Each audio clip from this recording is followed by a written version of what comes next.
My name is James Fitzgerald, 30 years old, from Columbia, Tennessee, United States Army Infantry, under 9 years,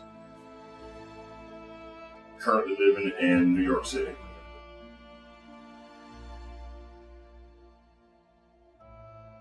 I joined the Army to serve my country. I really wanted to give back, and really just wanted to see so much more of the world that I heard about and seen on television.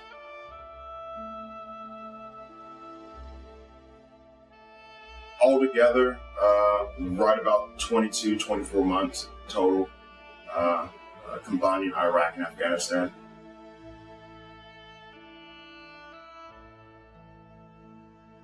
Brothers and sisters are what I felt that needed me most. That's why I was there.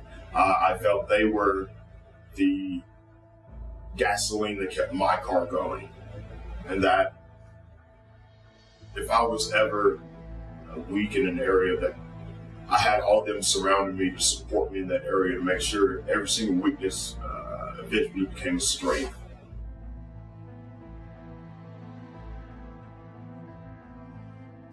Absolutely not. Absolutely not. It's hard to relate a sense of overwhelming terror all the time, and then having to go through so many methods of coping, just to sleep, or just to eat, or joke around, or play basketball, play a game of chess. These things are done under a constant blanket of terror that you're moments away from death, because you don't know what the next moment's going to bring. You never know.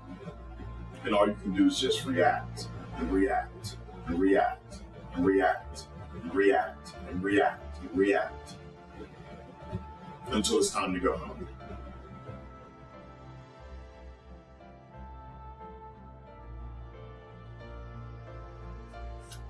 To myself, yes. Each and every single day that I wake up, I feel that I have to give a meaning behind why I'm breathing, why I'm taking up oxygen, why I'm taking up space, why I'm taking up a seat on the train, why I'm, buying food that someone else could be eating, just why me? When so many other better men have died, or better men not had the opportunities that I've had. Like, what is special about myself? What gives me the almost right to be here and not there? In the grand scheme of things, what is the difference between the people that aren't here and me?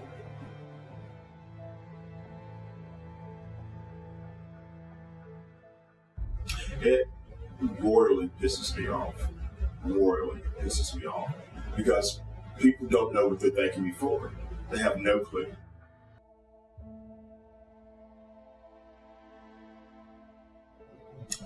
To try to understand why I serve. So then you have a better knowledge of what you're thanking me for. I want them to know the sacrifice that we've all had to go through in order for us to be at the point that we are. And we're still here. We're still here. We've gone through all that. The worst environments imaginable. The worst situations possible. And we're still here. And we just want you to understand. We just want you truly to understand who we are, especially now, because we're not the same person. We're not the same person that we were before we left.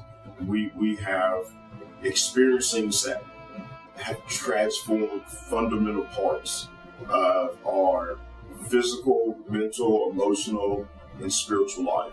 Take the time to consider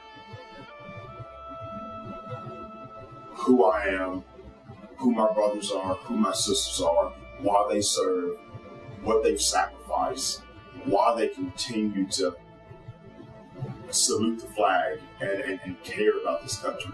Ask them that. And then say thank you, so you know what you're thanking them for.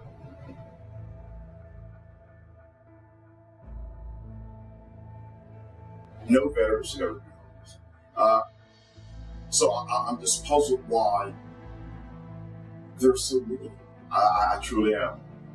You see these heroes on the side of the street from Vietnam, some from the Gulf War, some from Iraq and Afghanistan, and they're out there, and it's snowing, and they're begging men and women in suits for change, and people walk by them. It's a feeling that goes against the war ethos of never leaving a man behind. I just don't know. I just don't know.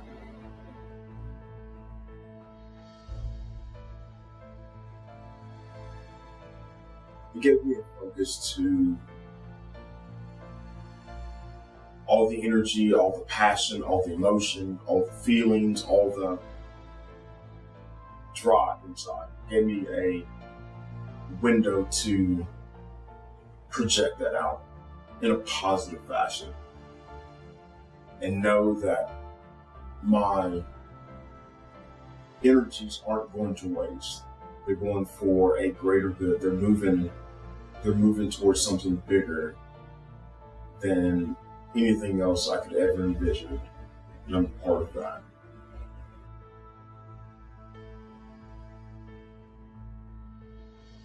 Love. Because I've seen men and women do things through love that overrides any fear that they may have had. There are people I've served with, men and women, they do anything. They risk everything just to make sure that I'm fine. I can see my family. They may not have met my family. They're willing to put their life on the line so I can see my family again. Then we make it through it. How do you repay that? How do you say thank you to someone that allowed you to see a day you never thought you'd be able to see? How do you repay that to someone?